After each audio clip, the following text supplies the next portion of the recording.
Paris Olympics 2024లో దారుణం చోటు చేసుకుంది. మహిళల బాక్సింగ్ పోటీల్లో ఇటలీ బాక్సర్కు తీరని అన్యాయం జరిగింది. లింగ నిర్ధారణ పరీక్షలో విఫలమైన అల్జీరియాకు చెందిన బాక్సర్ ఇమెల్ కెలిఫ్కు ఒలింపిక్స్ నిర్వాహకులు అనుమతిచ్చారు.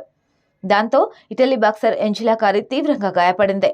46 సెకండ్లలోనే మ్యాచ్ను ముగించిన అల్జీరియా ఎంజిలా కారిని బౌట్ నుంచి నిష్క్రమించేలా బెంబేలెత్తించింది. దాంతో ఒలింపిక్స్ నిర్వాహకులపై తీవ్ర విమర్శలు వ్యక్తమవుతున్నాయి.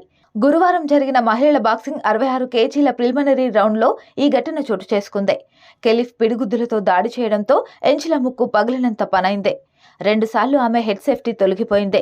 కెలిఫ్ పంచ్ పవర్కు భయపడి ఎంజిలా బౌట్ నుంచి నిష్క్రమించింది. కెలిఫ్ 2 సార్లు ఎంజిలా తలభాగంపై అటాక్ చేసింది. ముక్కులో తీవ్ర నొప్పి రావడంతోనే బౌట్ నుంచి వైదొలిగినట్లు ఎంజిలా పేర్కొంది. మ్యాచ్ అనంతరం కెలిఫ్కు కరచాలనం కూడా చేయలేదు. లింగ నిర్ధారణ పరీక్షలో విఫలమైన కెలిఫ్ను గతేడాది జరిగిన బాక్సింగ్ వరల్డ్ ఛాంపియన్షిప్కు అనుమతించలేదు.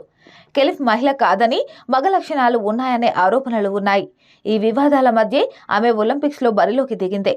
అయితే కెలిఫ్తో పాటు ఒలింపిక్స్ నిర్వాహకులపైన నెటిజన్లు ఆగ్రహం వ్యక్తం చేస్తున్నారు.